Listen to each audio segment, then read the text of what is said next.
Hi guys, welcome to the full comparison between the Samsung Galaxy A53 and the Galaxy A52s 5G. Now this is first of all a front camera 4K at 30 frames per second video from both these phones, and you guys as usual have to be the judge for this front camera video for the voice recording quality of both the phones and for all the other aspects of this front camera video. You have to drop your detailed analysis and feedback in the comment section down below. For now, I think the dynamic range on the Samsung Galaxy A53 looks better to me on this small screen, and I am finding the highlights a bit blown off on the Samsung Galaxy A52s 5G. But again, I am not the judge. You are going to be the judge. I am working to give you an idea about the stabilization as well. Let's go ahead and take a look at the front camera 1080p at 60 fps video now. Make sure that you subscribe and drop your feedback. Alright, this one is now front camera 1080p at 60 frames per second video. The stability will definitely get a little hurt in this video because it's a 60 fps video, and you guys again have to tell me which video are you finding more stable and which phone's mic recording quality is better. Again, I am finding the highlights a bit blown off or more white on the Samsung Galaxy A52s 5G, and the sharpness also looks better on the Galaxy A53. And this is going to be a very long video. Make sure that you watch it until the end and subscribe and drop your feedback as well. Let's go ahead and check out other parts of this comparison now. Let me give you a quick overview of the camera hardware. Both phones have a 64 megapixels main sensor, and rest of their camera details are on your screen. A53 uses image processing of Exynos 1280 chipset, and A52s uses ISP of the Snapdragon 778G chipset. The camera apps on both the phones are 100% the same. All the video resolution options, camera modes and features are the same on both sides. Let's take a quick look at the rear camera videos now. First of all, this is a 1080p at 30 frames per second ultra-wide video. Saturation in the video of the A53 is very high. A52s 5G's video lacks that boost in the saturation and colors, but it's close to reality. Stabilization is good on both the phones in this mode.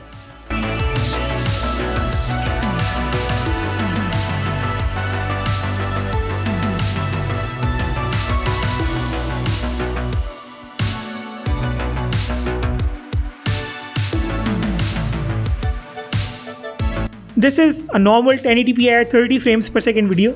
There is a visible difference in the colors and saturation once again. Stability is the same once again. Both phones have taken a nice video in my opinion.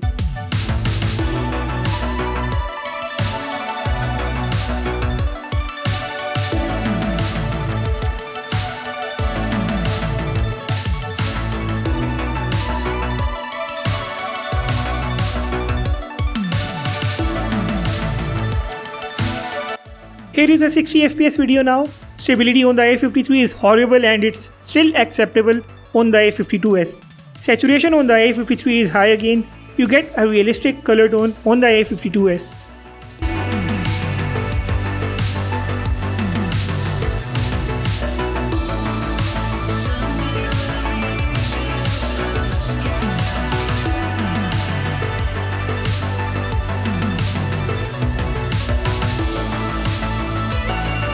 Here is a 4K at 30 frames per second video. Look at that smoothness of the A52s.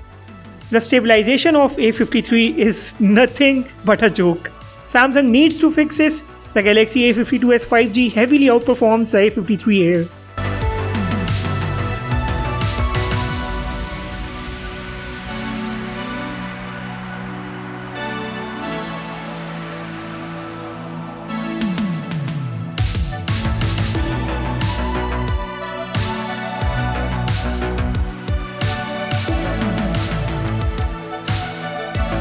And lastly, here is a normal 4K at 30 frames per second video.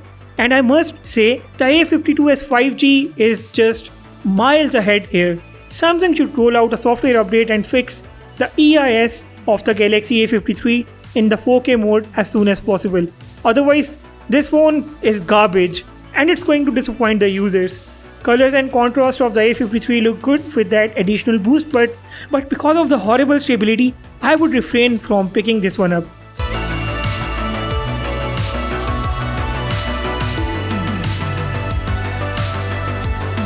Let's take a look at the photos now, starting with the rear camera ultra-wide images. A53 has boosted the colors, and because of that, my shirt's rear color is being maintained on the A52s 5G only. Shadows are too dark on the A53. Furthermore, the A53's image looks sharp. I think details are better in the image of the A52s. Here is a normal image. Highlights are under control on the A53 while the A52s struggles. Especially the color of the sky tells a lot here. Saturation is too high on the A53 again, and my shirt's color on it looks too deep. Once again, the A52s has got the real color of my shirt. A53's image looks more vibrant and it has got darker shadows.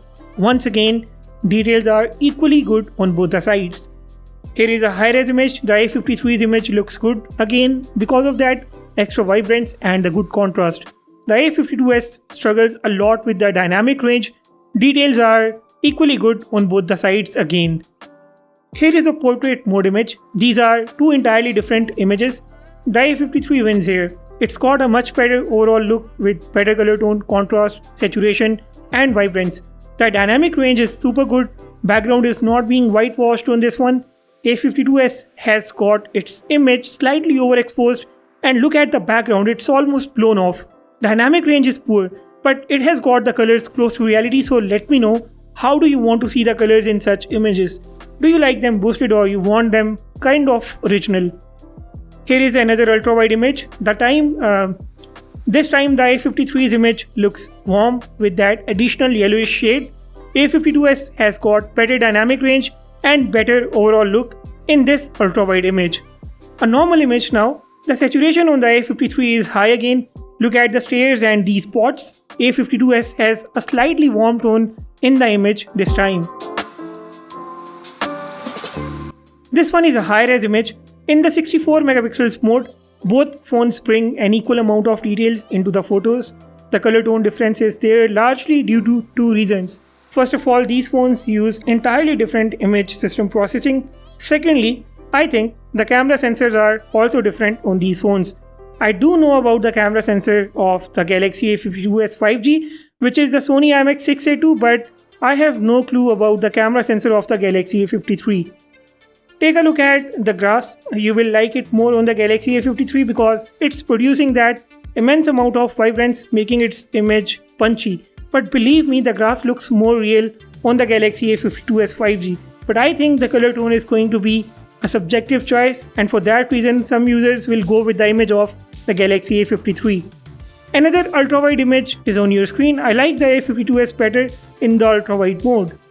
In the normal mode, the dark shadows on the A53 sometimes look good, but if you want the darker areas a bit visible, the A52s 5G can do a nice job there.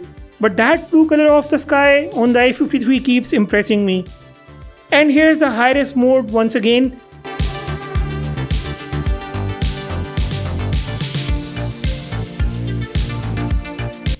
I will now show you a good amount of broad daylight and some indoor images.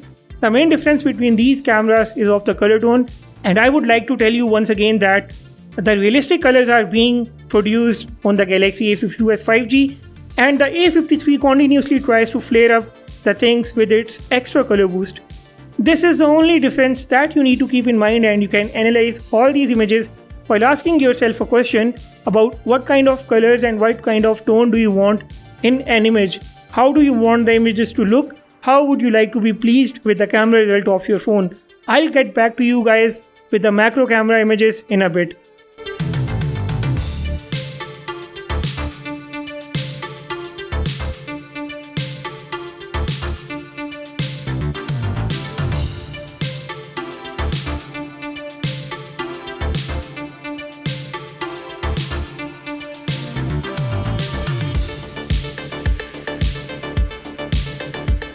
These are now the macro camera images. Both phones can take very nice close-ups of extremely small elements. Nothing to complain here or talk about here.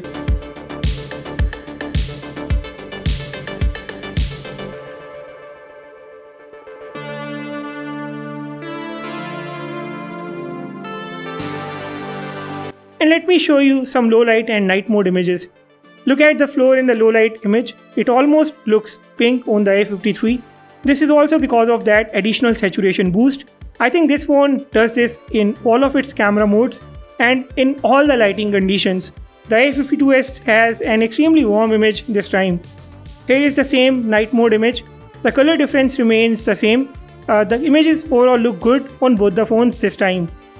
The low light and night mode results are not confusing between these phones. It's very easy to tell these apart. The A53 in this entire camera comparison has been trying to make its images look vibrant with added colors. This phone does a lot of tinkering to make its images look good, while the A52s 5G keeps the elements close to reality, which I doubt most users won't like.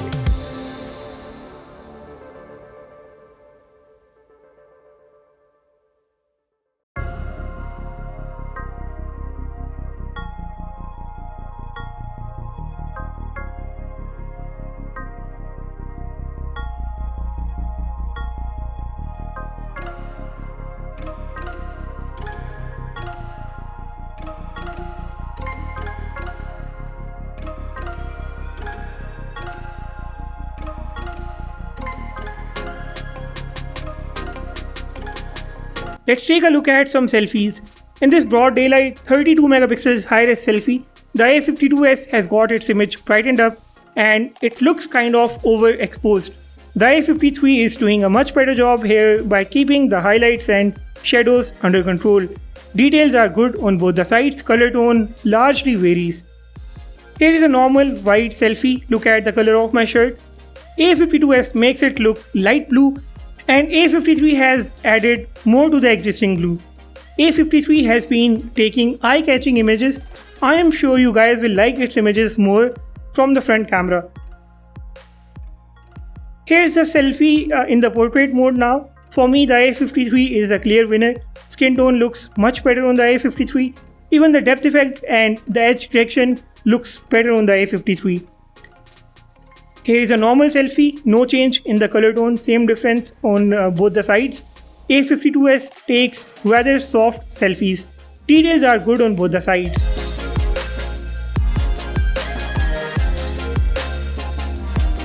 And here is your look at the normal angle portrait mode selfie.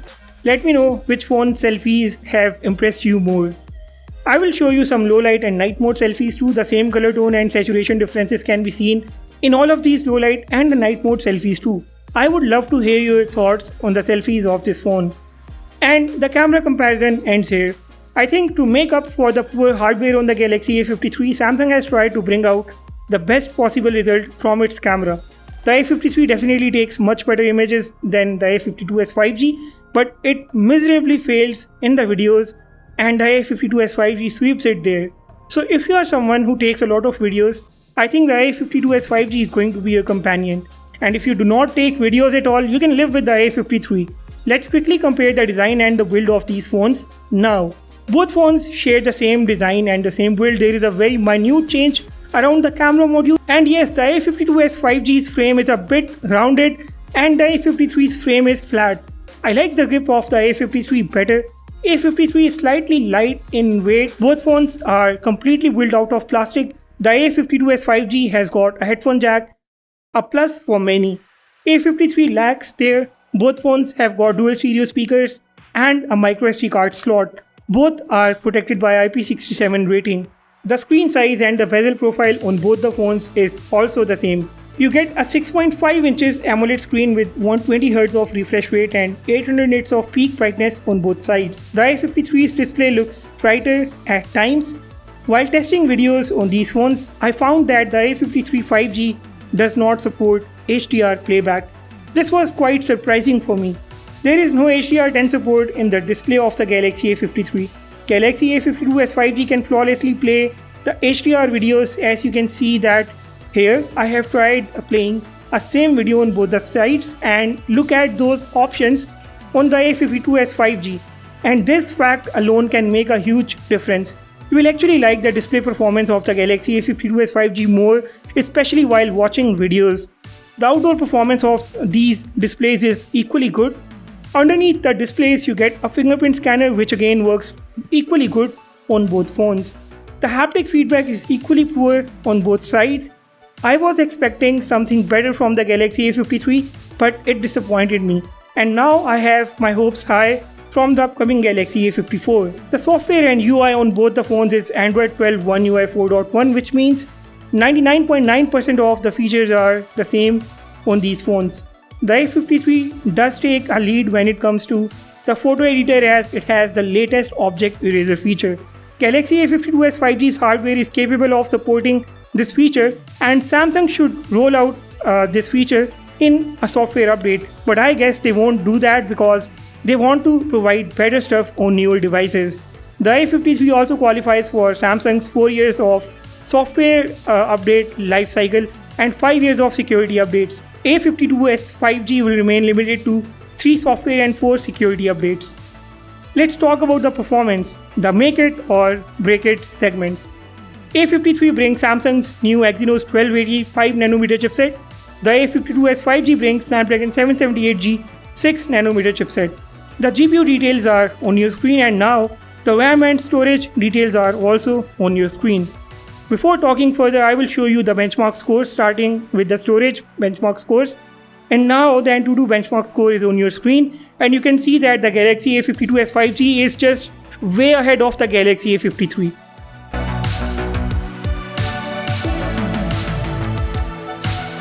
And here is the Geekbench score on your screen. Of course, the Galaxy A52s 5G is ahead again. And lastly, the 3D Mark scores for different tests are on your screen.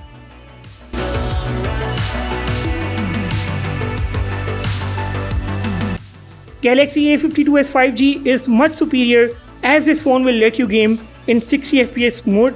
The A53 won't run the games in high resolution in so many games. In fact, it won't even give you some options, such as you can see that for the PUBG Mobile, we don't have the extreme frame rates on the Galaxy A53 5G. Now this is a shame. I have performed extensive testing on these phones, and there wasn't a single instance where the Galaxy A52s 5G did not completely outperform the Galaxy A53. The A53 lagged, it got stuck. Trying to unleash the real potential of this chipset was a painful process. It lost to the Galaxy A52s 5G in almost all the speed tests.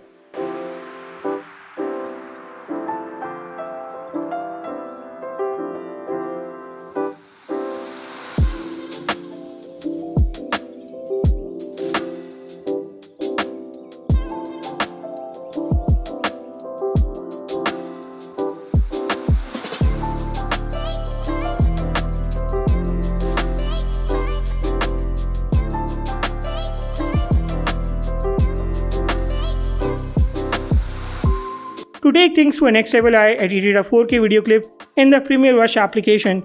The Galaxy A52s 5G was too quick, and it exported the clip within a few seconds, while the Galaxy A53 took all the time in this world to export the clip.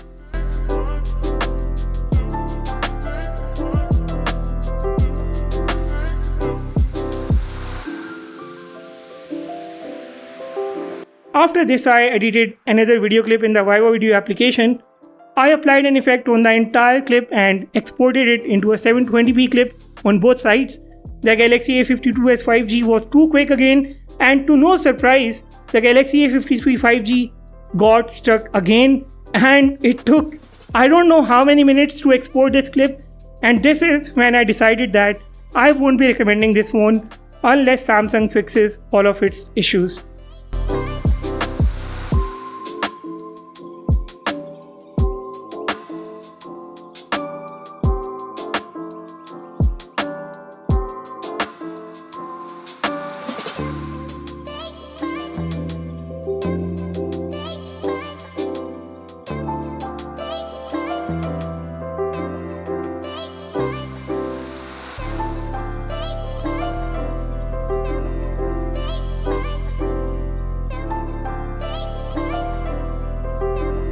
I then edited an image in the Lightroom application.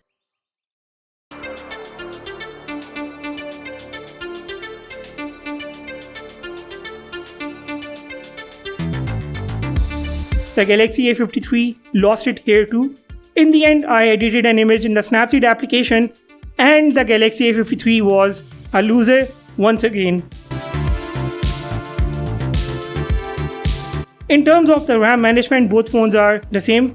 A52s 5G brings a 4500 mAh battery compared to the 5000 mAh battery of the Galaxy A53. Since the Android 12 One UI 4.1 update, the A52s 5G has been struggling with its battery. Samsung needs to fix its battery issues as soon as possible.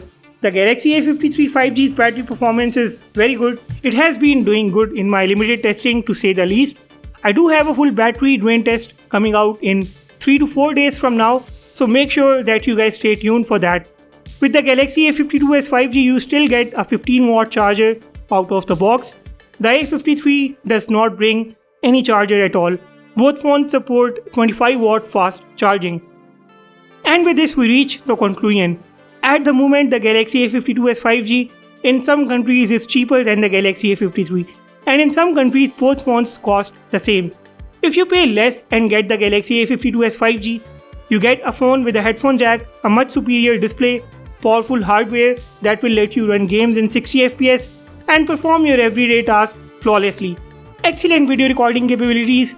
However, you will compromise on the photography result, battery, and the software update lifecycle. If you get the Galaxy A53 by paying a higher or a same amount, you won't get a headphone jack. First of all, the chipset on the A53 greatly sucks and its video stabilization is crippled. So my answer is very obvious. Get the Galaxy A52s 5G if you want a more value for money phone. In the end, the choice is yours, and I would love to know what your choice is.